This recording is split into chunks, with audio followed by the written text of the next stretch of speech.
She was a research fellow at the Canadian Policy Institute Center for International Governance Innovation, co-student leader of Decolonized Anthropology at Cambridge, and also an artist at heart. Her research interests are home, migration, diaspora, global cities, oral history, and decoloniality. Currently, she is the art director of the Al-Futuhat Project, the first ever translation and commentary of the entirety of Muhyiddin Ibn Arabi Futuhat al-Makkiyah, the opening reveal in Makkah. She thus uniquely poised to convey the universal from the particular through both the text and to bring the Al-Futuhat from the west to the east and back. She also ran the Hong Kong virtual bookshop for the work of the creative imagination, creates the annual retreat in Switzerland, and direct the activities of the fund. Our second speaker, Professor Dr. Christopher Cheong Meng Boy. Professor Boy graduated in medicine from London University and then continued his specialization in pediatric in the United Kingdom. He subspecialized in pediatric gastroenterology in Australia, Japan, and Singapore. He holds 2 doctorate degrees, MD as well as PhD, and is a fellow of the Academy of Medicine of Malaysia. He received the Darjah Setia Pangkuan Degree Award in 2013 from the Penang Governor, which carries with it the title of Dato. Throughout his distinguished career at the University of Malaya, Professor Boy has had numerous positions, starting from being appointed a lecturer in Department of Pediatrics, University of Malaya in 1992, being promoted to associate professor in 1999, promoted to professor in 2005, and eventually appointed honorary professor in September 2022. He is also actively involved in the peace, culture, and education activities of Soka Gakkai Malaysia. Currently, he is the chairman of the board of governors of the Malaysian Soka Kindergarten, Tadika Sri Soka, as well as an overseas research fellow of the Institute of Oriental Philosophy based in Japan. So I would like to welcome both of our speakers today. And thus, without further ado, I would like to call upon our first speaker, Dr. Lee Chancellor, to discuss on our topic today. Please welcome, Doctor. Thank you so much. It's a great honor to be here at the Pusat Dialogue at the University of Malaya, and thank you for the introduction. And today we will look at the intersection between anthropology and religion, and specifically concentrate on the art of dialogue. And I would like to share some of my insights from being an anthropologist, and also welcome your questions at the end. So first, I would like to briefly introduce the discipline of anthropology, the study of anthropology, which actually has a colonial background and used to be a discipline also to govern subjects, and a lot of the times in the back in the days, people were interested in also how societies were governed without the state, and that's why people were also interested in the question of religion and kinship. So that was the initial 2 classical topics in anthropology. And thus, like I would say that anthropology has a secular origin, and oftentimes anthropologists were outside of the communities that they actually studied. I mean, in a sense that they were insiders too. However, when it comes to the knowledge production, they were still outside of it. And so this was actually like how the anthropology of religion really came into being. It wasn't necessarily a religious anthropology. So I think there is a difference between the two. And this kind of like colonial practice has also been criticized and has evolved over time, that people nowadays are interested in the question of religion from a position within the religious faith group, and the anthropologists also have been, like many anthropologists have been very conscious of this practice, and there's also a lot of discussion about how to change it. And nowadays there are also a lot more people, anthropologists coming from the global south or people with diasporic backgrounds, occupying maybe more the margins, and together I think there are a lot of very helpful discussions around how to rethink how anthropology could be and how it could be practiced. And there is a lot of questions about the ethical, like what is about ethics in general, what is how to whether we can even call to study other communities or our own communities. Is the right word even, like, can we say study someone, or is it like how do we actually think about alterity?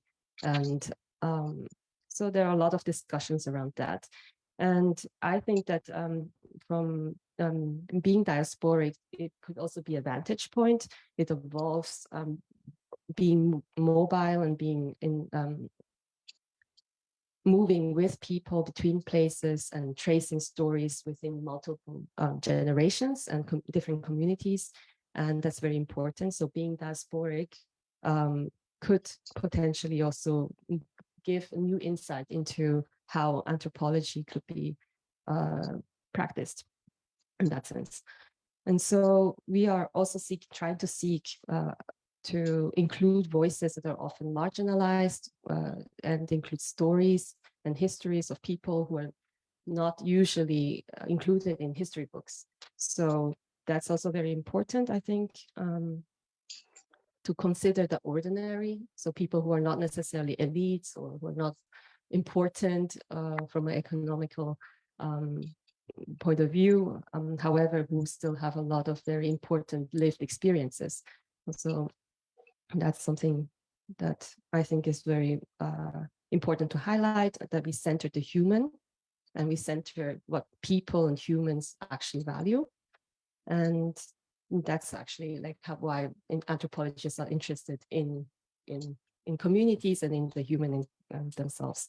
So that's something that anthropology has taught me to consider, to be very conscious and to always be always think about our own positionality, what kinds of backgrounds that we have, what privileges that we do have, and that these positionalities are actually very fluid. They're not necessarily fixed. So that means like this, like for example, me as a person, as a Swiss Chinese in the UK, I have a very different positionality than when I go to Hong Kong or when I'm in China, where I'm a majority person. So, and identities are very complex. And I think it's very important to not put external labels onto people, because one can never really know how a person actually identifies. And what we don't want is to misidentify someone. So I think that it's important to see that positionalities do change, and to be aware of one's own privileges, such as like passports, citizenship, whether one is mobile, whether one has this privilege to be physically mobile, and class, gender, religion, all of this actually plays a very important role, important role. So these things I actually did not necessarily learn from my Cambridge training, but actually it's much more because I was privileged to live among different communities around the world, and therefore also more sensible towards asking good questions or the right questions, and to speak also, to be very mindful when to speak and what to ask and whether this is culturally sensitive or not. And very important is to be a very good listener. I think anthropologists, like a good anthropologist in general, doesn't need to speak a lot. Actually, observations and listening, careful listening, mindful listening, these are very important attributes and skills. And also to not necessarily control a conversation, so to really let it flow like naturally, get the permission from the people and consent. These are all like very I think I would say like very basics to an anthropologist. And what is also important, I think, is the language, the question of language, and to respect people's vernacular expressions that may not necessarily be translatable into English, but we keep it as the in the original like vernacular language. So I think that's also something to how we can connect with people when we have a dialogue, to understand that we can use really understand the concept and ask about it. Why? What are the motivations behind a particular concept, a particular word, and not try to translate it. So, and yes.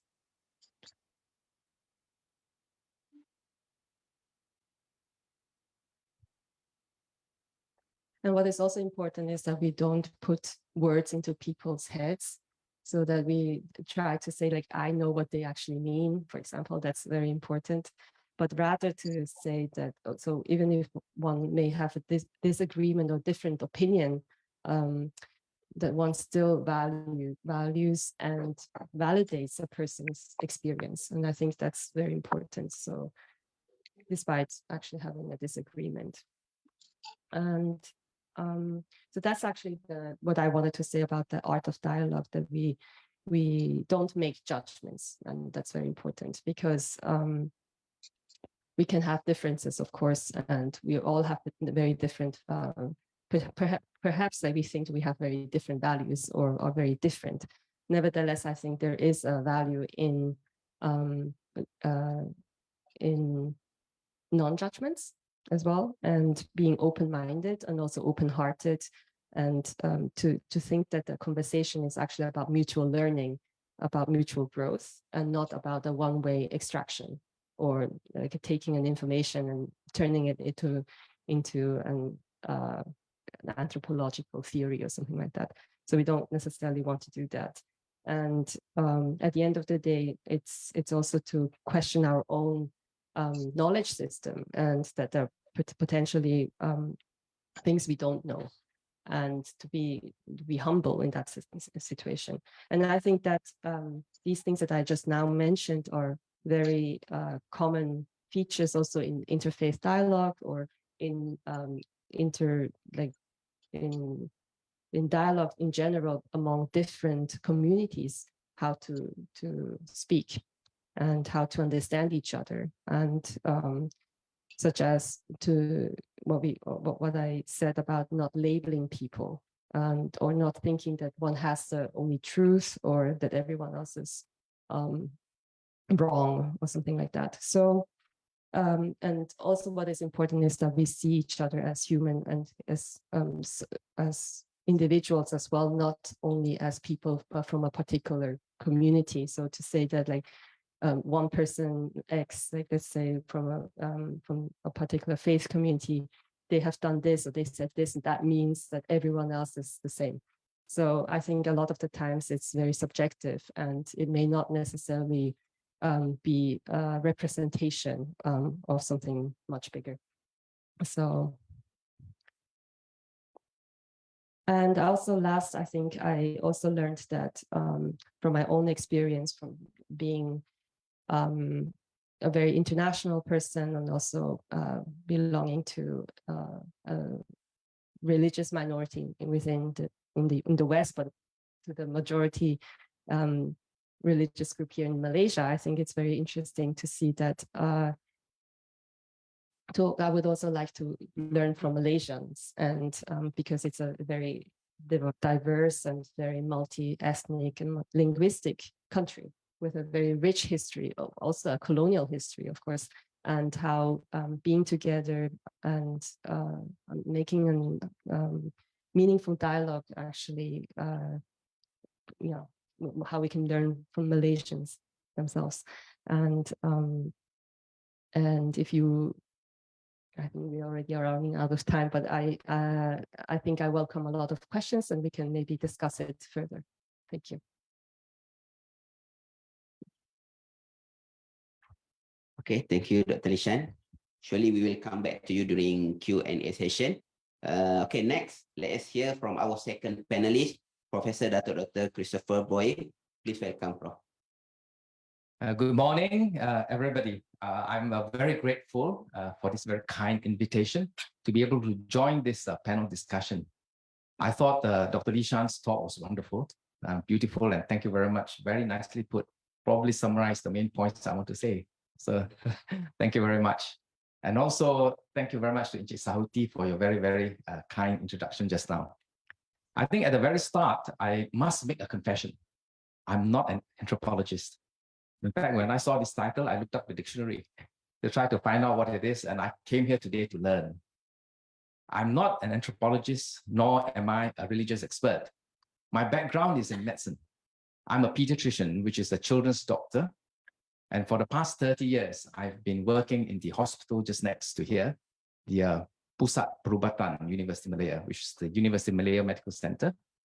And I have been also teaching as a professor for the past 30 years. So it is from this perspective that I want to emphasize the importance of dialogue. Because I see that in teaching medical students and in my interaction with many doctors, one of the most important things, and sadly not well taught, one of the most important things is how to dialogue. Because in the patient-doctor relationship, the most important thing is how we are able to communicate and talk with the patient, and to talk on an equal basis.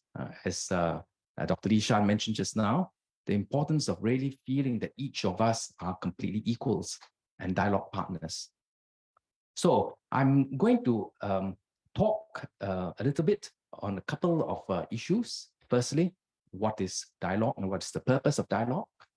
And then give some thoughts about what makes a good dialogue, many of which, as I said just now, were already beautifully summarized by Dr. Lee Shan. But let's look at what is a dialogue. Let's think deeply and consider and ponder what is a dialogue and what it is not. It is not an exchange of information. Sometimes we pride ourselves in saying that, oh, I had so many dialogues today, but were they really dialogues, or were they just simply an exchange of information? Or was it just simply conversation? Conversations and exchange of information are very transactional. Dialogues are different. Dialogue requires a commitment. Dialogue is an attempt to connect. It is an attempt to understand the other party. So it's very important to know that sometimes, even after a lot of talking, we may not have achieved the purpose of a dialogue. The purpose of a dialogue, as I said, is to be able to really open up ourselves and to be able to be just as open to receive the other person. It is not like a table tennis. I'm not sure, maybe in Malaysia we know, but in China, I'm very familiar with the table tennis, where we hit the ball like a ping pong, back and forth, back and forth. That's not what dialogue is. That's just exchange of information. That's transactional. A dialogue requires a more profound attempt to understand. So that being the case, to answer the second question, what is the purpose of dialogue? There must be, in the end, after a dialogue, a connection, a deeper understanding, following which there's a transformation. In other words, following a really good dialogue, inevitably, both dialogue partners have risen to a different level. There's a transformation for the better to move forward, to become a better person, to be able to contribute to society, to be able to create value. That, I feel, is the purpose of dialogue. And I feel, speaking from my background as a doctor, it's important that our interactions with patients be one that end with something positive. In other words, it will be terrible if after a dialogue with so-called dialogue with the patient feels depressed. Even if there's a sad news to be conveyed, it must be one in which we give some kind of hope. And that's very important. So, having looked at what a dialogue is and what the purpose of dialogue is, I'm going to then consider some of the important points which make a good dialogue. And the first point has to be mutual respect. And this was emphasized just now by Dr. Dishan many times, saying how important it is to recognize the intrinsic value of another human being, regardless of what his or her religion is, regardless of what his ethnic group or her ethnic group or nationality may be. Simply by the very fact that he or she is a human being makes him or her an equal partner of dialogue. This respect is extremely important. And this respect is also based on the fact that we deeply are convinced that each person is unique in himself or herself. I believe from my attempt to understand anthropology in the past week, after being asked to do this discussion, that anthropology is really interesting in the sense that you look at the uniqueness of different communities. You look at each individual as a unique person, and each individual, therefore, has got his or her very special characteristics. It is this respect that's very important as a prerequisite of a good dialogue. And of course, with that kind of understanding and respect, there's also the awareness that we are all interdependent. All human beings depend on one another. We are what we are because of the existence of other people. Because of that, there will naturally arise in us a deep sense of appreciation or gratitude for the other person. When there is such deep gratitude and appreciation, differences don't matter. Of course, we'll be different. We are all human beings. We are all unique. We cannot be molded into the same kind of structure. We are different. But because of that fundamental respect for one another, differences don't matter, which brings me to the second important point. We look at the next slide. He says, it is important to honor diversity of views. When we are courageous enough to recognize the greatness in each person, we are also brave enough to recognize the differences. It is important to recognize and document differences rather than trying to squeeze everything together into a uniform mold just because we are afraid of having a different view. That's dangerous. Because if we have a so-called enforced common view, that cannot last because we are suppressing our individuality. But because we have got so much respect for one another, we respect a different view. And yet, it is very possible to also seek common ground, which is very, very important. And I think it's very possible because we are all human beings. And no matter who we are, where we come from, we face the same common human problems of sickness and death. Speaking as a doctor, I want to say that, in fact, I've mentioned this many times in many places, that one of my most touching experiences to myself is the fact that when I see children who are sick or almost near death and their families, there's a certain thing that is common in terms of the pain that they're experiencing, regardless of whether I'm in the UK, in the States, or Australia, or Hong Kong, or Singapore, or Malaysia. There's something that unites the human experience, which means that there's something that each one of us can agree upon as important to deal with, regardless of differences in ideology and theories and religions. We want to be able to create peace and happiness. No religion is against that. All religions would want to work wholeheartedly to bring peace to our troubled world. And that challenge is becoming more and more, as we all know today. In fact, the founders of all the great religions, the Prophet Muhammad, Jesus Christ, Buddha, and many, many other religious founders, have as their starting point the liberation of the human being, the happiness of the human being. And so, although they all live at different times, if we were able to bring them all together, I've got no doubt that they will be the very best of friends. and that they will really know very quickly what to do to help the world. So regardless of ideology, regardless of political background, we are all human beings. And if we can work on that and seek that common ground, which I'm mentioned here, then we can move forward. And that's the purpose of dialogue.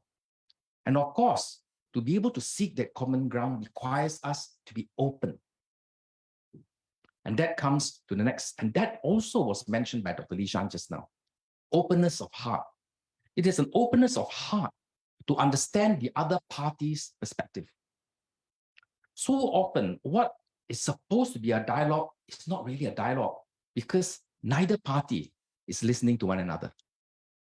Maybe just waiting for his or her turn to talk. I think this is a common experience. But real dialogue is where we put aside what we have to say and listen to the other party because we want to understand. The objective of dialogue is not just to present or push one's own ideas, but to strive to understand the other party's perspective. This really requires our hearts to be open. I remember hearing a Chinese saying, and maybe Dr. Li Shan might know better than I do. There's a Chinese saying that if we want to connect, we want to build a bridge, but the bridge will not work if the gates on either end of the bridge is not open. I think this is a Chinese saying, which means that even though we may try to connect, but if our hearts are closed, in other words, we are not listening, our hearts are not open, then no way can there be true dialogue. So the most important thing to allow somebody to cross that bridge is to be able to listen. Listen with a very open heart. So that brings me to the third point, the importance of listening patiently and listening deeply. And that's probably the most important criteria to have a very, very good dialogue. We have 2 ears and only 1 mouth, which means we should listen more than talk. The important thing is that we are present. In other words, when we are listening, we are there. We are not somewhere else, thinking of something else. We are giving our whole life and our whole attention to the person in front of us, the person whom we are engaging in dialogue with. It's to be fully engaged. It is to strive to understand, to appreciate, and to connect with the other person. It is also an expression of wholeheartedly empathizing with that person's sufferings. And to do this requires courage and effort. So I want to share here the experience that I had a number of years ago with one of my patients, from which I learned a lot about these 3 points. I was doing a sabbatical at that time in Japan. And I was in the hospital in Tokyo. And there was a patient who had anxiety and depression from the time she was very, very little. And she was due to come to clinic that day. It was February. And February in Tokyo was in the midst of a very cold winter. And it was snowing very heavily. That patient did not come to the clinic, but the father came. The father brought very bad news. He was very worried because that day there was a quarrel between him and the daughter. And the daughter had said that she would commit suicide. It was with that kind of a heavy heart that this patient's father came to the clinic. Now, this was my sabbatical.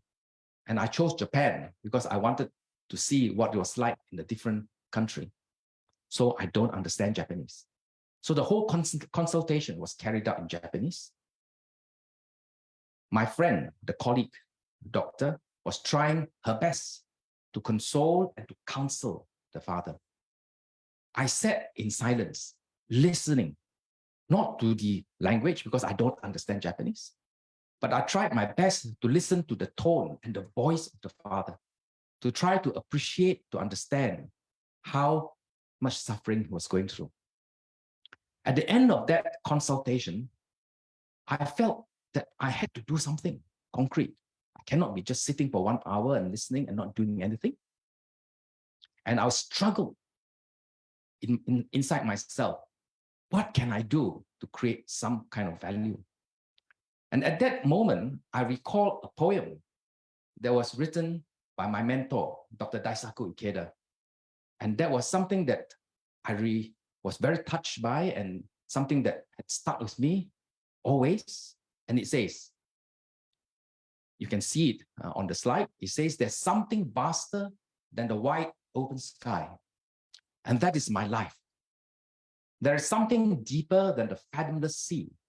And that is your life. There is something more precious than all the treasures of the universe. And that's our lives. This was an excerpt from a poem by Dr. Daisaku Ikeda entitled Peace, the Foundation for Lasting Human Happiness. I felt, that's it. I'm going to scribble a note to this young girl and say that her life is important. Please don't end your life. So I just wrote something like a few sentences. There's something higher than the sky, and that's your life. Please treasure your life. I send my very best wishes from Malaysia, I said. And I signed Chris Boy. It was just a couple of sentences. I asked the father to please bring it to her daughter, to his daughter. And I requested my colleague to translate it into Japanese. He was very happy, the father. And that was because there was, as I said just now, a block in communication between him and his daughter. But to be a messenger, to bring a message from clinic by somebody from Malaysia was quite exciting for him. It was something different. So he looked forward to the task. So he brought that note of mine back to the daughter, whom I did not have a chance to meet that day.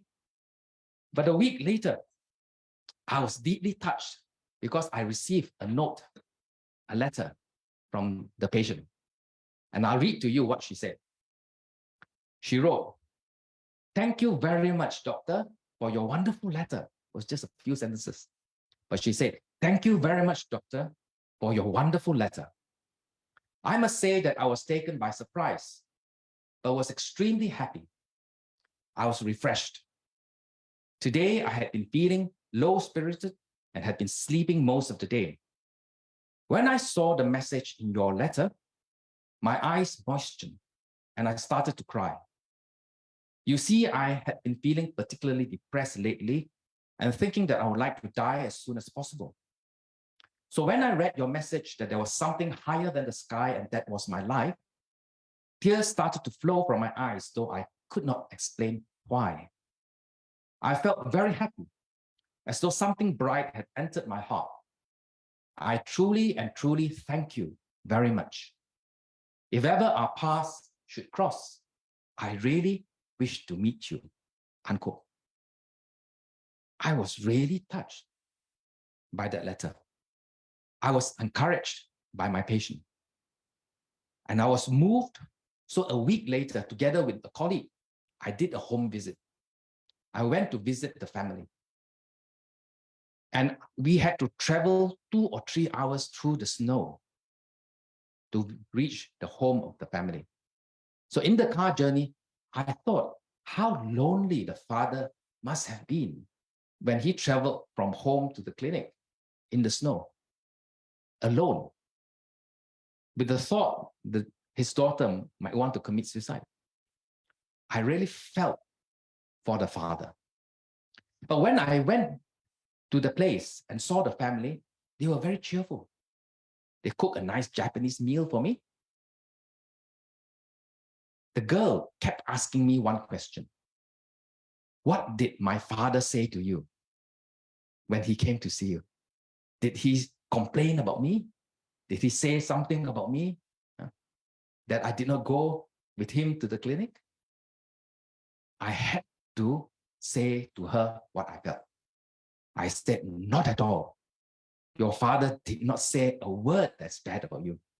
In fact, on my journey here, I was touched by how painful your father must have felt as he traveled alone on your behalf to the clinic. I said that to her. At that moment, the father started to sob behind the girl. And I saw the girl too started to tear. She turned around and hugged her father. I was very touched. And the IC situation had poured. And I was very grateful that I was able to be a part of it. I learned a lot from this experience. I didn't know the language. I didn't know so much about psychiatry because I'm not a psychiatrist, I'm a pediatrician. But the communication that I managed to have, that dialogue that I managed to have, was something I'm grateful to say helped the girl and the family, but certainly helped me a lot. Because I learned the various pointers I mentioned just now: mutual respect, the importance of listening, the importance of being open. I learned those points firsthand from this experience of mine. So this is an experience that I would often talk to medical students about, emphasizing to them the importance of mutual respect as equal partners of dialogue. These are the points I mentioned just now. Honoring diversity of views, seeking common ground, openness of heart to understand the other party's perspective, listening patiently and deeply. So I would like to end my presentation by expressing my gratitude again to all of you, and also to every experience I had, for enabling me to experience the meaning of the Persian Islamic poet Rumi's words, which I want to end by citing. Rumi said, "There are many Turks who cannot truly speak to one another. There are many Turks and Indians who intimately speak to each other. The language of the heart is unique, is superior to the language of the tongue." With that, I finish my presentation and look forward to further interaction as a result. Any questions you may have. Thank you very much.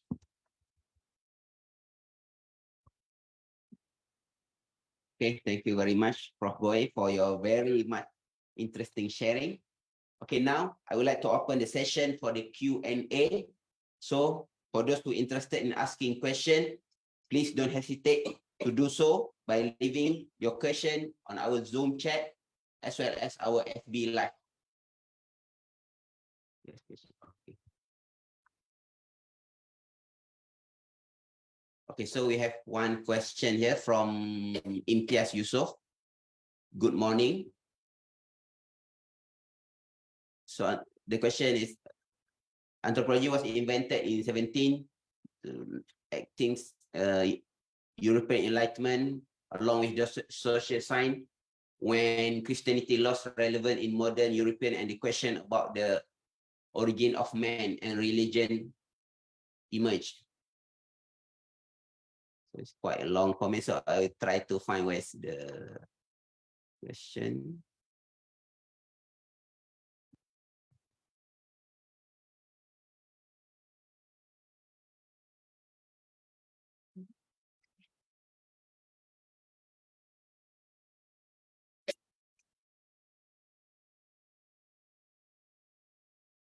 Okay, so the purpose of anthropology was to study the primitive religion of Africa and Asia, including Hinduism, Buddhism, Islam, etc. It is a reductionist approach to a religion as a function of social construct, where the fact is that African and Asian religion never ask the question of what is the origin of man and religion. Maybe first, Dr. Lishan want to comment on that first question. I think it's maybe related to what you said, how anthropology is somehow have the colonial influences and all of that, and studying the other society.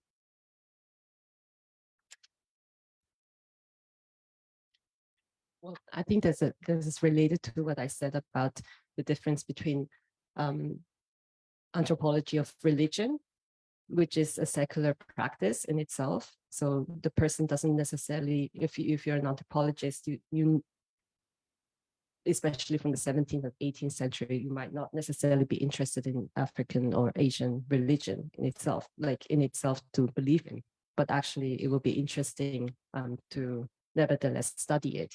So I think that is a difference between, that's why I mentioned that it's not necessarily anthropology of religion is not a religious anthropology.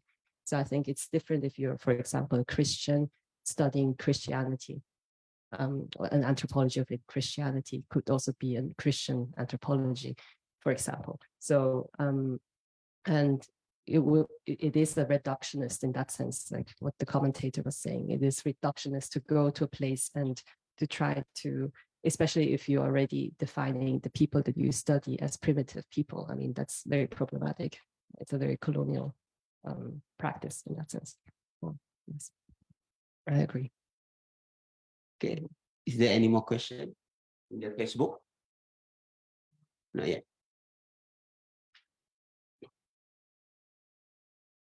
I think there's one question in Zoom. Oh, Dr. want to ask question, please. I'm wondering about the word of integrity.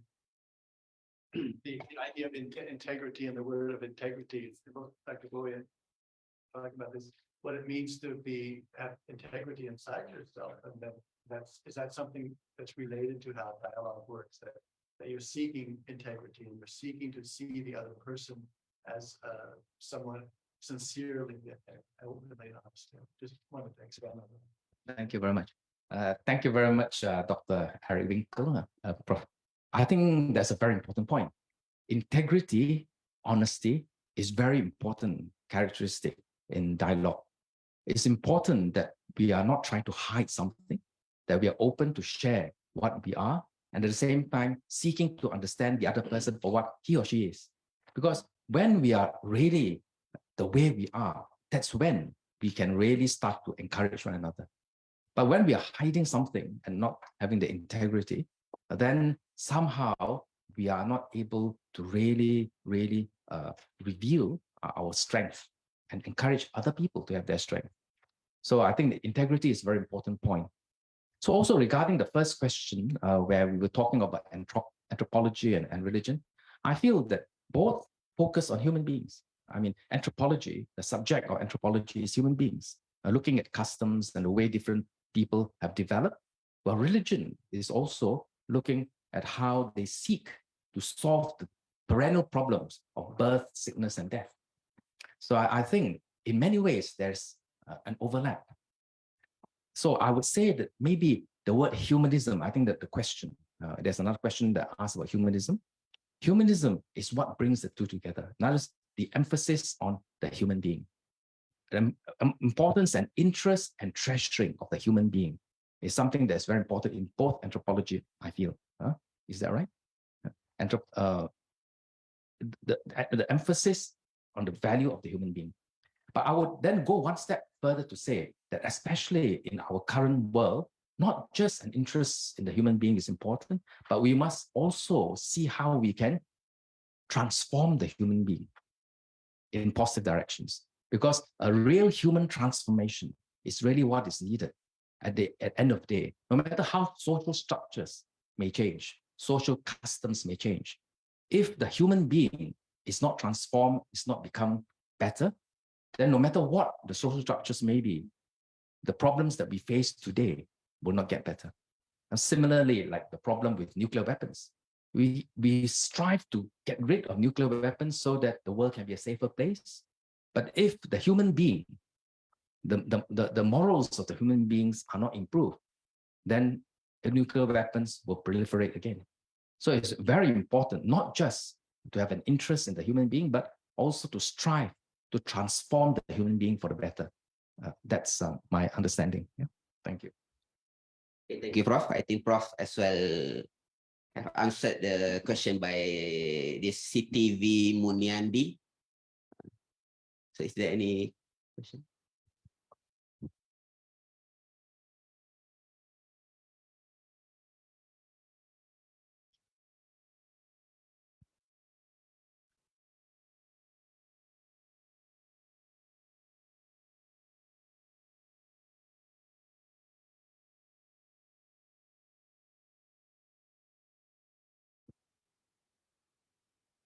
There's one more question. I think this one for Dr. Lishan. What role can anthropologists and other scholars play in promoting cross-cultural dialogue and combating Islamophobia in their research and public engagement? You get the question? This is a very interesting question because I myself was reading anthropology of religion, specifically anthropology of Islam before I converted myself to Islam. And in fact, I think that even though the person, it was about an ethnography of women and living in Egypt and why they actually were wearing a hijab.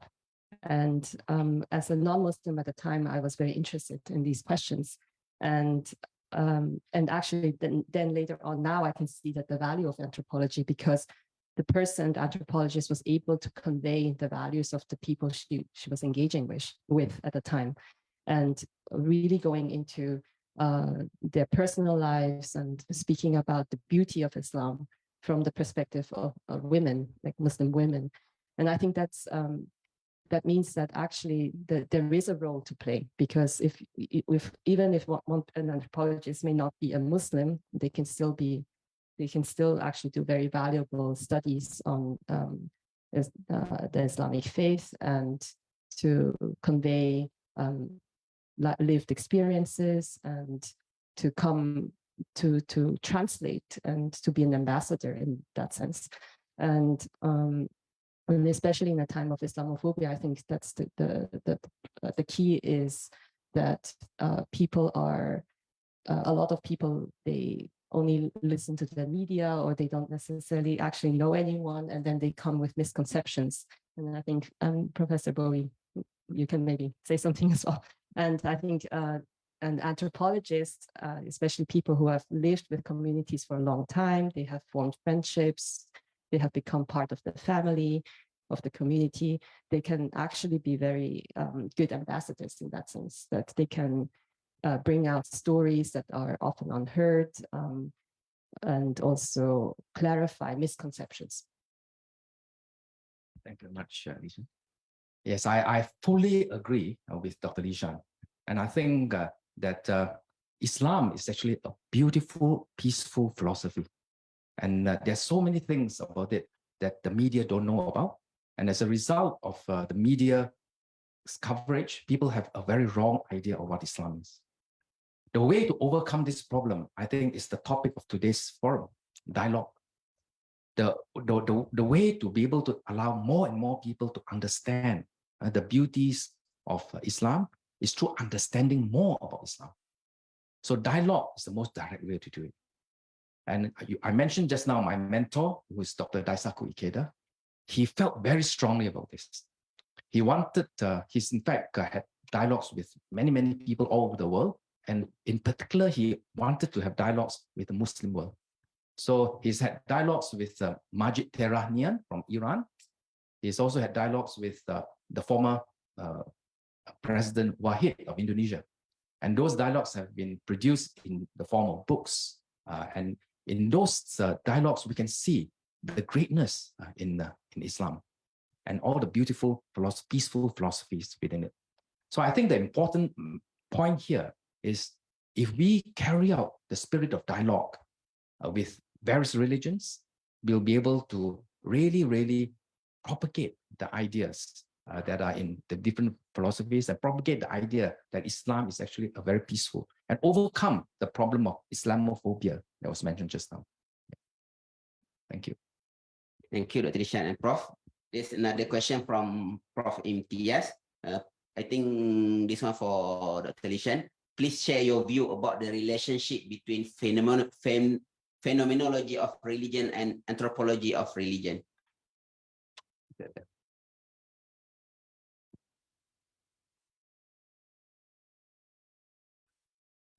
I think the question here is how one experiences religion versus when one studies about religion. I think that's two very different things. So it's, if you are a person of a particular faith, you have an internal dialogue. And so it may not even be like a lot of the things, especially when it comes to religion, is internal. So certain things one can't even verbalize. So, but in the anthropology or like in the study of religion, it may be, I mean, it is something that one tries to understand, but through writing. And so these are two very different things. I think like the first one is really about the experience of being on the path. And the second is the study about the path, which are two different things. And maybe you can also. Thank you very much. It is a very profound question and not easy, but because I'm not a very profound person, so I'll share my experience. I think, as I mentioned just now, anthropology and religion both are dealing with human beings. And no matter how much theory we talk about, no matter how much understanding we have about either religion or anthropology, in the end, what matters is whether we are able to interact with the person in front of us and create value. Because all the theories in the world will mean nothing if people still go to war. No matter what anthropological topics we have discussed, no matter what religious topics we've discussed, if we cannot encourage the person in front of us, then it's actually meaningless. Which is why I emphasized just now the importance of the human transformation or a human revolution. So I want to speak again about the importance of really carrying out dialogue. So if anything that comes out of today's forum, I hope that all of us will really start to have dialogues with each other, dialogues with our colleagues, dialogues with our friends, people of different races, different ethnic groups. And when the understanding broadens and that spreads, then we'll in a very natural way create a much more beautiful and better world. And that in the end means how much we value the person in front of us.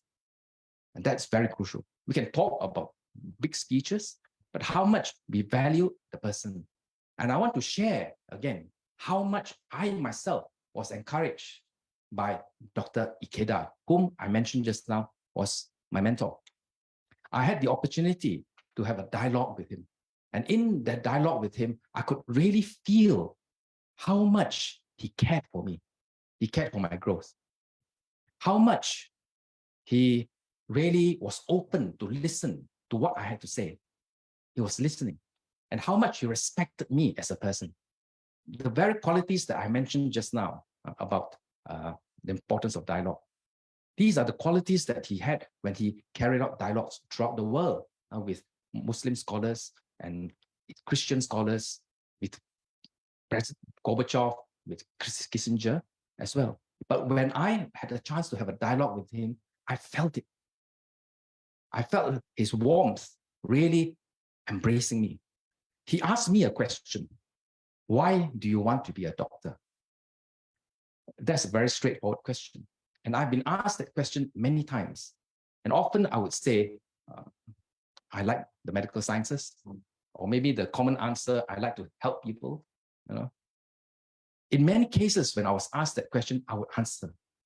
But for some reason, on that occasion, when Dr. Ikeda asked me, I think it must have been his sincere prayer for my goal and his wish to be open to understand my life. I said, my father, when he was young, had a sister who died of a simple illness. I knew about that, but I never knew how important that was in my life. His sister died of an illness, and as a result of that, he wanted to be a doctor. But he could not be a doctor because of poverty. He was the oldest son in a Chinese family, and he had to stay back and look after the other children. He couldn't, even though he got a scholarship.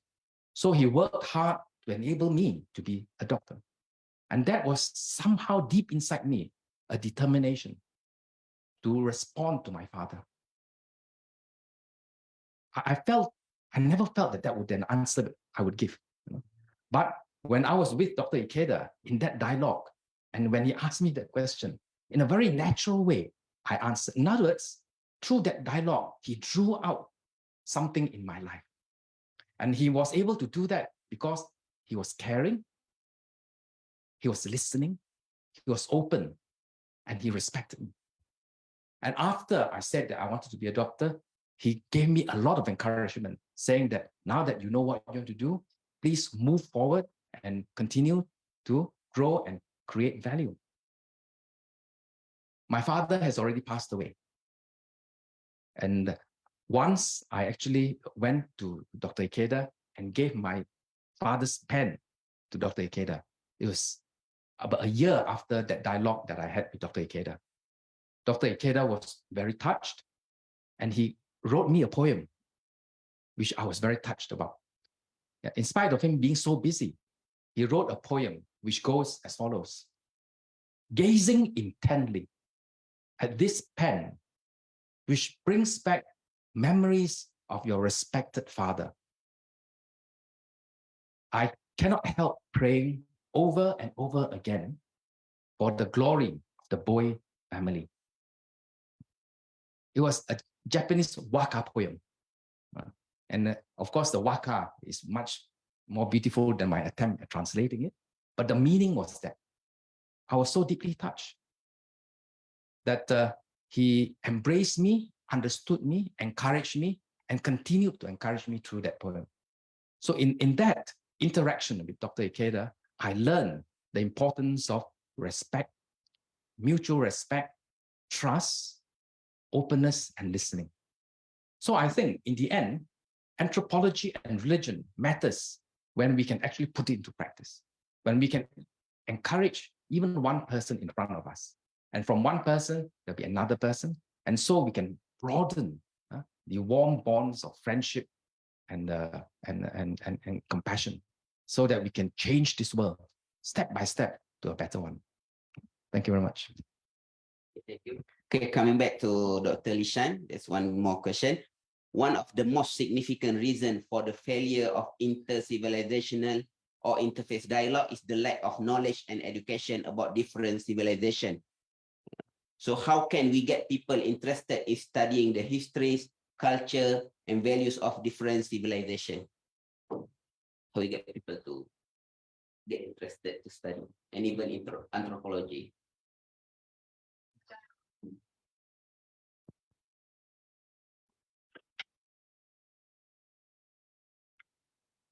I think from an anthropological point of view, I would say we start with the self. So actually, one has to be curious about the people that are surrounded by within the community. I mean, there's so much diversity even within one country, within one faith community, even within, I mean, wherever you go, whether it's a hospital or it's a university, the kinds of friendship that we form. I think we start with the self, with the individual, and to also see that even within the family there is diversity, and to start small. And I think that's a question of whether a person is naturally curious. So otherwise, I think a lot of the people, if they say why would you study anthropology? Actually, you don't necessarily have, I wouldn't necessarily have a lot of reasons beyond the curiosity for the human, right? So if you're naturally inclined towards that, then you're interested in history and the economics and the politics and different faith, for example. So that is natural actually to an anthropologist, almost it comes with the social upbringing, all of that. And if but it's not because anthropology can potentially give you a better position within the market or give you a job or something like that. Not necessarily that. But I think that at the end of the day, it's a personal question of growth and wanting to learn, wanting to understand oneself, and also the other, whatever the other is. And perhaps it's also through differences that one also sees okay, this is who I am or who I'm not. Or so there is something about the personal. And I think if one is driven by other interests, then maybe the intention isn't really correct. So I think going back to the first question of what it means to be human, like what kind of a human do we want to be? And in that seeking and on that path, then one wants to understand. So who am I, and who are the people in the community? Okay, thank you, Dr. Prof, want to add? Sorry, just one point. I think in terms of how to encourage people to study more on anthropology and interest in other people, I think the role of the family is extremely important, because from a very young age, even before the child enters kindergarten, preschool, if at the family, the parents, the father and the mother talks in a very natural way to the child about how important it is to know that there are peoples who are different from you, people who are just human beings too, and they also share similar problems and sufferings in other parts of the world, maybe in the form of reading books, picture books perhaps, later on novels. But if this becomes a norm within the family to talk like that, then in a very spontaneous and natural way, it will generate the desire to know more about others. And I think that in the end is what anthropology is about. Is that right? Thank you very much. Prof, think this question may be for Prof Boy, as you already shared before your experience as a doctor involving in difficult situation, difficult dialogue about death, about health, and all of that. So, can you share more? What are some successful example of dialogue-based approach to conflict resolution, and what can we learn from them? Dialogues to result in conflict resolution. Yes. Well, I mean, if you're talking about my experiences in the hospital, usually there are no major conflicts because the people I talk to are patients who are unwell. So maybe the struggle they have is actually with the diseases that they are facing and the problems that they are facing. So there was one patient that I know from years ago who actually was going through a severe conflict within his or her family, within his family. He was in his 60s at that time, and he went through the difficulty of problems with his daughter and also his wife. And it was at that time that he developed a severe illness. And at that time, the best way to overcome that problem was that illness became the reason for the whole family to come together. And I was able to see the whole family through the whole thing. I could see how a difficult problem became a turning point. Normally, we regard an illness as something very negative, but that illness actually became the reason for the daughter and the mother and the father to really resolve all the conflicts that they had amongst themselves. So I think with regards to the question of how to resolve conflict, I think conflict is a very natural part of human beings, because human beings have got tendency, even from the time of the beginning of history, there have been conflicts. But also within human beings, within human life, is the potential to harmonize. And that harmony is when we're able to rise above a challenge and create harmony. So one of the things that the famous historian, Professor Arnold Toynbee, emphasized is the importance of challenge and response. Challenge and response. That's a very important concept that he introduced.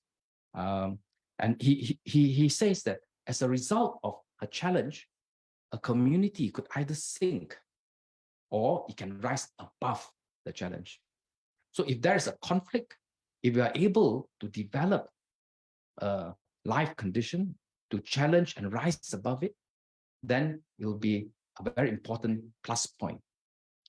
So Dr. Toynbee, who has passed away, became very, very depressed because of the development of warfare in the world, World War I and then World War II.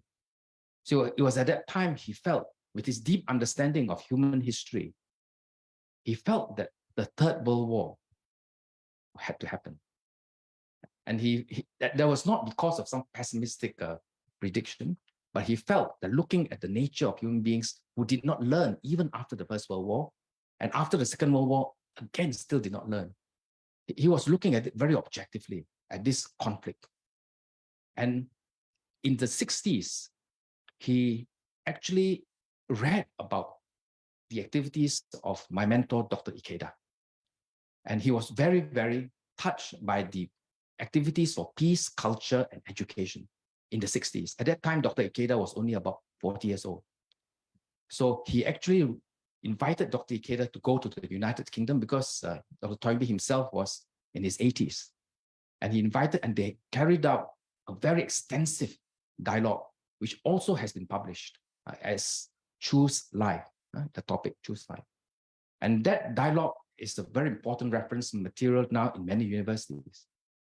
But in that dialogue, Dr. Toynbee also said, conflict resolution, as what Encik Sawati was mentioned, is not something easy to deal with, because the very nature of human being, if left to himself or herself, might eventually end up in conflict, which is why wars continue to happen. And which is why he felt that perhaps only after the Third World War were to happen, then maybe humankind might learn.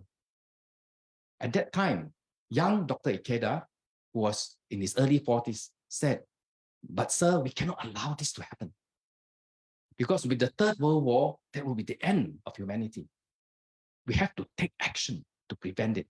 We have to continue to carry on dialogues to understand one another so that we are able to overcome this problem. In other words, we must not allow the Third World War to happen." Dr. Arnold Toynbee was deeply moved, and he says, "I see hope in your activities." Dr. Toynbee, at the age of 80 plus, changed his mind at that time. He says, "Okay, I will not have the idea about the inevitability of the Third World War. And I look forward to your activities." At the end of that dialogue, Dr. Ikeda asked Arnold Toynbee if there was any advice. He says, "No, I'm a theoretical person who has looked at history, but you are a person of action. Please continue to carry out dialogues and step by step prevent conflicts." So in a sense, Dr. Ikeda has constantly talked about what Dr. Toynbee mentioned about challenge and response.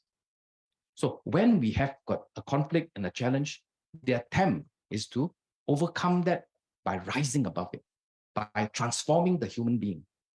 So in terms of, back to Encik Sawati's questions, how we can overcome the problem of conflict, it is when we rise above it and become a better human person. Then we will be able to overcome that conflict. Now the conflict has turned into an impetus and a positive thing for a positive change. So in the case of that patient and the family that I was dealing with, the conflict became the cause for them to look at themselves. And they decided to rise above the disagreements and the conflicts because they have got a bigger goal to fight together to overcome the illness. So as a family, they managed to overcome the illness. That gentleman has overcome the problem and is very well. He's a good friend of mine, and he remains very well till today. So what I'm trying to say is that this experience says that when we actually rise above it by polishing ourselves, by transforming ourselves, we're able to overcome that conflict. Because within life is the power to regenerate and the power to harmonize. This is all in nature. At the end of, for example, if you look at the field that's being burned out by a bomb, for example, we'll see that grass starts to grow very, very spontaneously. This is the power of life. The power of life to regenerate and the power of life to harmonize. If such power is within nature, that power is also within the human being. It's waiting for us to tap and disseminate. I don't know if I've answered your question, the question that was asked. Is that all right? Yeah, thank you very much. Okay, thank you, Prof. Next question, I think for Dr. Lishan. How can technology and social media be leveraged to facilitate communication and dialogue across cultural and political divides?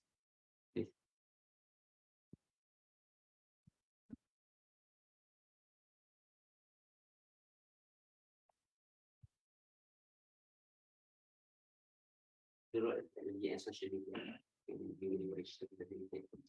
Yeah.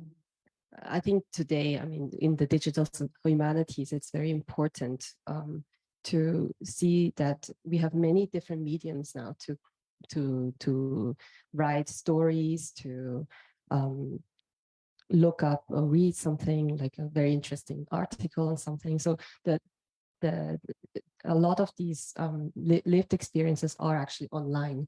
So technologies are very important. Of course, like social media is a tremendous tool as well to connect and have dialogue, as well as like online as well as offline. And I think the best is actually to have it in combination, so that the dialogue doesn't only take place in on social media, but also in real life. So to use it as a tool, as a useful tool. And there are many, I mean, studies also about digital societies, the challenges that come with it, especially when it comes to broadcasting something online and then not actually having the real engagement. So I think in order to leverage like this kind of danger or like challenge, one has to also bring that dialogue that may be online also back to the real life. So that's very important. And yeah, and of course, like these days, I think we were also talking about like the question of curiosity. I think it's through education, it's also through social upbringing at home, but also one always has the access also to information and to knowledge online. And one can look it up when there are many different ways that is not necessarily centered by an educational institution, for example, but also there are many ways of people now wanting to just represent their own story and bring their own voices out. So there are many ways how technologies can be used in a meaningful way. So next, maybe we can open the floor to our physical participant. Okay, please. Hello. I have two questions actually. The first one is, how do you practice presence and mindfulness in your everyday life? And the second question is, how do you try to engage in meaningful conversations when the other party is distant and not present? Thank you.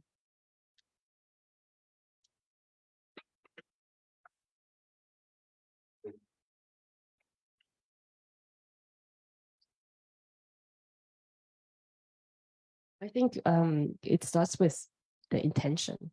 So in order to be mindful, one has to already have a good, like, think about what is the intention before having a dialogue. So is it what Professor Boy, you were also saying, that if you already go into a conversation and none on either side, the gates are closed, then you feel distant and there's actually no real communication.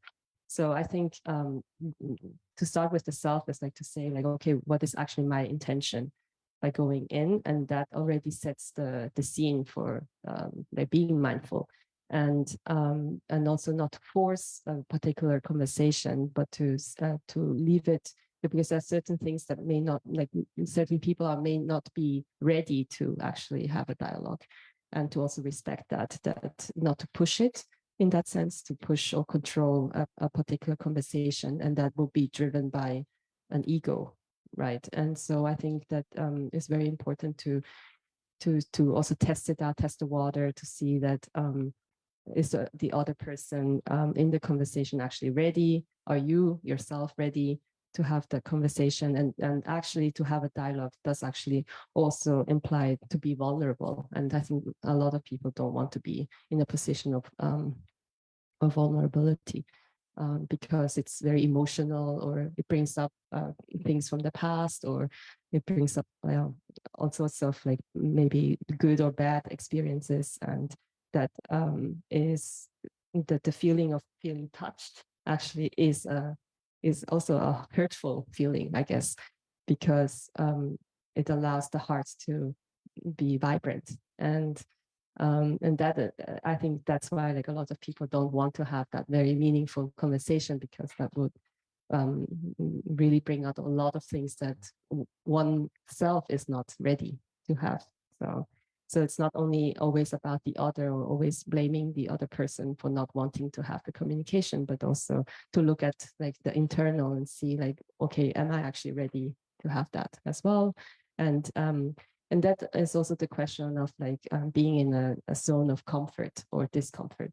Like how much do you actually want that? And are you feeling that you are in control of this, or is this that you can maybe step back and think, actually this situation, this challenge or this conflict is neither good or bad, but actually can provide a very meaningful opportunity of growth. So Thank you very much. I think that was really beautifully answered, yeah, by Dr. Lishan. So I think in summary, yeah, actually, it is that we really respect the person in front of us. We must want to really be present. In other words, it starts from a desire to really want to engage. If there isn't that desire in us, there's no technique or no way of attempting to have a dialogue that can succeed, because we must want to do it. And hopefully, through today's forum, we can actually stimulate that spark in all of us to really want to have dialogues, because through dialogues, we discover other people, and in the process of doing that, we discover ourselves. So that respect for the person in front of us is the important starting point, which is the points I mentioned just now. And of course, you mentioned just now that there are some people who just are close and don't want to be listening. Of course, it doesn't mean that even if the person has walked away, we keep talking away, and then the hospital might want to see whether they want to bring us into the psychiatric unit, if we keep talking and talking. But it means that to reach that person, we are sincere. Even if the person doesn't want to talk to us, we are sincere to that person. Like Dr. Eric Winkle was saying just now, integrity. If we are not false, we are true. And if we persistently do that, over time, the person will feel that there is a friend here. Maybe today, he or she may be close, but the memory of us being sincere and the memory of us being a person with integrity will not leave that person's heart. And one day that person will recall, when circumstances have changed, that person will recall, oh, I could feel the sincerity of that person. And I really want to talk to that person again. And then it may be 10 years later or 20 years later, the dialogue will continue. A dialogue is not a matter of one day, 1 hour, or it can be a lifetime. So I was telling you about the dialogue that I had with Dr. Ikeda. It was not so much the words that he used. Actually, I cannot remember some of the words, but I cannot forget the warmth that I felt. The warmth and the wanting my growth, the wish for me to grow, that sincerity is something that I feel until today. So that's something that we can have when we are facing somebody who doesn't want to talk. We are sincere to that person. The time will come when we can. That person who doesn't want to talk could be a family member. It could be a colleague, or whoever he or she may be. If we are sincere, doors will open. Just like the sun. The sun will cause any ice to melt, even though the ice is very solid. In time, the ice will melt. Is that all right? Yeah, thank you very much. Maybe a question from Prof. Azizan. The words of wisdom. Yeah, as a Muslim, my experience is that a prayer helps and speak from the heart. Because sometimes the body language issue is also an issue. You may be so well-wishing. Your niyat, your intention is very good, but then your package is not quite there. Maybe that person is not quite ready to face whatever it is that you want to share with them. So in my situation, what I do is there has to be another force that is in that events we call dialogue. And this force is for Muslims, Allah subhanahu wa ta'ala. Because his heart, that person's heart, and your heart are both under the jurisdiction of the same source of everything. So instead of speaking to that person only, I'm also speaking to the other force. Ya Allah, can you please open his heart? Can you please make it soft? So that, whatever I want to say, which may not be so perfect in its sounds or in its meaning, will reach his or her heart. Yeah, because Hamka, one of the Malay Muslim Nusantara philosophers, one of his famous quotes is, when you speak from the heart, and the heart does not lie. And I always feel that if you do that, very rarely, it sounds very like boasting, isn't it? Boastful. Very rarely does it fail. Paling tidak, at the very least, like Prabhu says, the memory will stick in the mind of that person. And bear in mind also that that person may be struggling with him or herself. His heart wants to reach out to you, but his ego is still there and he's still holding back. But that memory definitely is there. And this is a scientific fact, this is a spiritual fact. Apa kita cakap, whatever we say, is actually written for the Muslims, written in the Lauh Mahfuz. So this is why as Muslims, we are warned to be careful with whatever we say. And today we flagrantly, is that the right word? Issue bombs of words, words that can kill people actually. So the issue of the heart, I just want to share. Thank you so much. Thank you very much, Prof. Azizan. I think that's a very, very important point. I think Prof. Azizan has really emphasized the high spiritual strength of a prayer. And the prayer is a really strong, intensified spiritual force that will eventually change things. So thank you very much.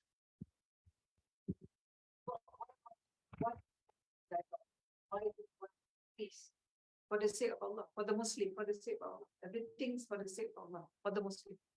So, so if you succeed, very good, alhamdulillah. But if you don't succeed, then you're not so disappointed because I tried. Oh Allah, I tried. So give me better strength next time. So you because the problem with dialogue is the disappointment thing. Oh, I tried and he doesn't give me the time of day. So you get disappointed and you run away and that's it, I'm not going to do dialogue. So this is one of the impediments of dialogue. People don't want to do it because like Dr. Nisha says, they don't want to go away feeling disappointed, jatuh air muka, your water face is gone. You know what the water face is? Your dignity is gone. It's a failure. Don't do dialogue. Plus there are other encumbrances, other things. That's why we say like to promote the idea that dialogue is a science. You just don't think you want to dialogue, you dialogue. No, it's a science. There are adapts, there are SOPs, there are things that you need to do to know before you can even attempt dialogue. And of course, dialogue there are many types, there are many degrees, right? So, inshallah, we hope that our colleagues and friends who are here and also, out there, we hope that they will support this effort and talk with us more and ask us questions and give us more ideas. But this is what this program today and programs like it is all about. We want to encourage dialogue and we need to understand what dialogues are about and for what purpose. In the context of Malaysia today, we have the Madani framework, which Malaysians, especially, are trying to grapple with. What is that? And very much in the message of the leadership of the country, dialogue is critical. To make people understand, and one of the mechanisms for the vision to become realized is people of different faith groups, ethnic groups actually accepting it in their own context, but there is a kind of common consensus. So Professor Bowie coming from his tradition, me coming from my tradition, we put on the table what it is from your tradition, that can accept this Madani and that will push it, and me and the others. So then we are doing it for the nation, for the sake of the nation, for the whole of humanity. And again, for those who are very serious about their so-called religion, they would find ways to connect again with their fundamental belief system. Thank you very much, Prof. Azizan. Maybe one last question. Okay, I have one question to our panelists. my question is, how can we, I mean, IIS Malaysia and Center for Civilizational Dialogue, enhance and expand the concept of intercivilizational and interfaith dialogue to achieve greater impact in promoting understanding and cooperation among different cultures and religions? Thank you. Thank you. So,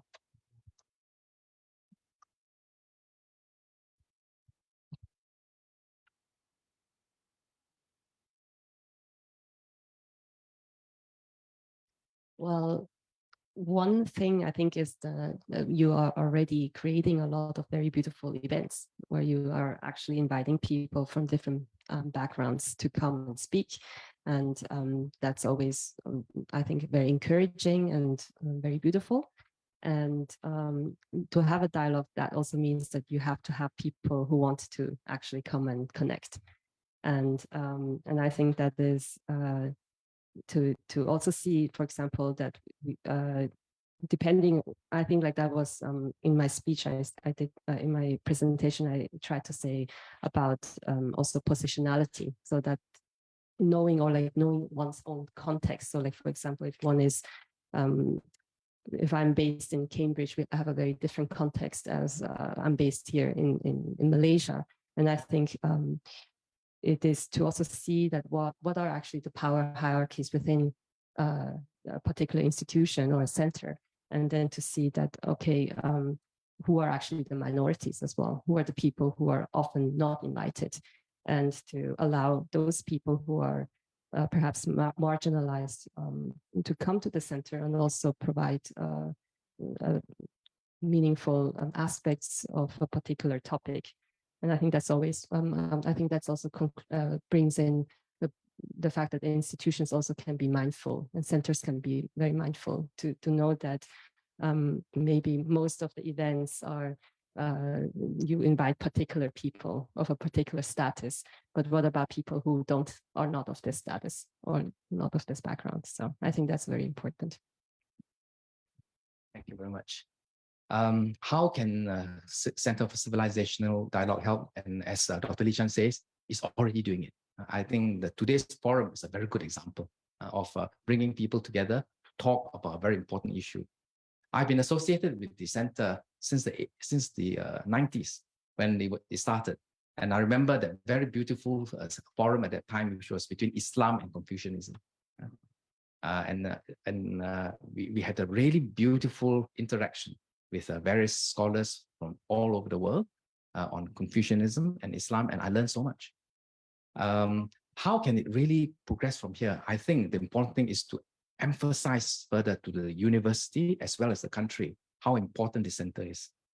I mean, from time to time, people, because of the emphasis on science, technology, and so-called tangible things, they may put aside civilizational and cultural matters, which is actually probably as important, if not more important, than some of those scientific products. And that's something that I've been also trying my best to emphasize in the medical faculty too. In the quest of learning medicine, in the quest of learning about science, biology, we cannot forget the spiritual aspect. We cannot forget encouraging the doctors and the nurses to learn to dialogue, which is why I feel that an important step forward for the Center for Civilizational Dialogue is not only to have meetings within the center, but actually to reach out to all the faculties. I think every faculty needs to be involved. And I strongly feel too that the medical faculty needs also to be involved. So when we can actually expand the concepts and the discussions of the center to more and more different people, then it will help expand the influence of it much more strongly. Having said that, I want to also say that it's important to highlight the important role of women and young people. So when the center can involve more and more women, and I'm very happy to say that actually most of the center is now women, and which is also why I asked Dr. Lee Chan to speak first after just now. I know that that's a question. But when we have more women involved and more young people involved, then it shows a vibrancy that will allow the center to be able to really carry out its message far and wide. So these are my immediate thoughts. If I've got further thoughts, I'll write to you. Thank you. Thank you, Dr. Lishan and Prof. Boy. I'm so sorry that Dr. Badri, you want to Sorry, last words, not last word. I will comment on this discussion today. I think it has been a very lively discussion. I think in online on Zoom we have more than about 50% participants with us today. So thank you for our panels today, and I would like to say that trust, compassion, and respect is pillars of the Malaysian Madani. I think our Professor Datuk here is the spokesperson for the Madani agenda. So I think the three pillars is also the pillars for dialogue as well.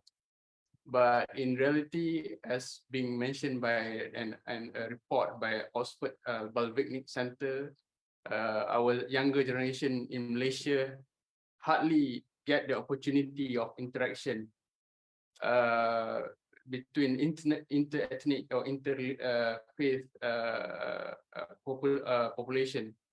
So maybe this kind of forum, forum on dialogue and what form of dialogue is very important for our society right now, especially in Malaysia, due to the rise of political populism. I think maybe Prof. Boy could also touch on this. How can we deal with this kind of situation to encourage more real dialogue, especially among our younger generation, where the opportunity to interact on daily basis is very limited for them, because they only stay in their own ethnic group, literally from cradle to grave. So from the kindergarten, I think you also involved in kindergarten business, Soka Gakkai kindergarten, until they enter the workforce. So what we can do, and maybe we can think of it in the future with Pusat Dialogue and IAS Malaysia and Soka Gakkai maybe. So I think maybe today's event will be our stepping stone for our further collaboration in the future, inshallah. So that's all from me. Thank you. Okay, thank you very much. Okay, you want to respond? Thank you very much, Dr. Barry. I think you highlighted a very, very important real problem that we are facing and which we need to overcome, the issue of polarization. And I think we really need to bring back the assimilation so that all of us are together. And that's very important. And that starts school, but even earlier than that, I think it starts in the family. So the important thing is the extent to which we can disseminate this understanding that all people are equal, regardless of ethnic, regardless of religion, regardless of color, at the very early age, preschool age. Preschool is a very important, often underrated time of education. We often think of education in the university, but at that time, a lot of things have been set during the school. But even in school, it's important to know that many of the things that are experienced at school have already been set preschool. Birth to 5 years old, that period is extremely important, which therefore means how important the parents and family is, and in particular, the mother as well. As I mentioned just now, the importance of actually having women play a very important part. Of course, men have to play a part as well, but women have got that natural ability to really bring up the strength in young children. So what the mother says, what the mother reads to the child is very important. So from that early age, when the child is able to be nurtured in a very holistic, a very warm, respectful environment, then as they enter kindergarten, that will also gradually show itself. So one of the important things in the Tadika Sri Soka is we endeavoring to the best of our ability to get staff from all the age, all the ethnic groups. And we also really look forward to get children who come from all the ethnic groups. This is our challenge. It may not be easy, as you say just now. It's not perfect at the moment, but that's where we're heading. We want to be able to create a model of harmony. So certainly I'll do my best in the area. Thank you very much. Thank you. Once again, I would like to express my utmost gratitude to both our panelists today, Dr. Lee Shanset and Professor Dr. Christopher Boy, for your presentation and also our dialogue today. And also not to forget our participant both in our Zoom meeting as well as our FB Live and also our physical audience here. So now I would like to invite Professor Dr. Azizan as well as Dr. Ahmad Badri to give a token of appreciation to our panelists today. Please welcome.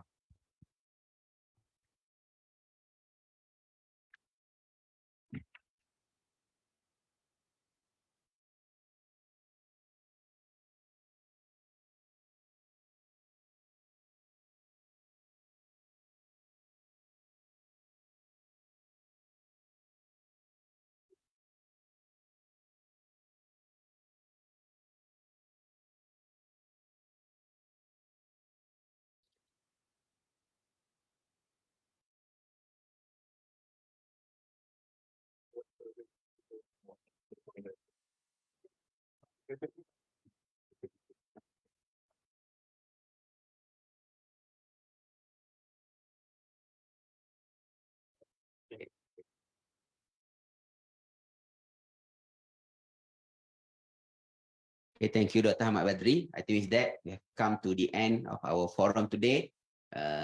So on behalf of organizer, I would like to apologize for any shortcoming during our session today.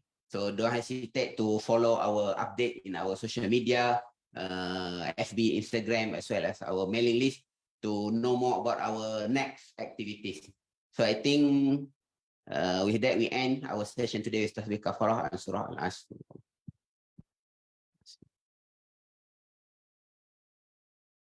Okay, that's all. Assalamualaikum warahmatullahi wabarakatuh. And have a nice day, everyone.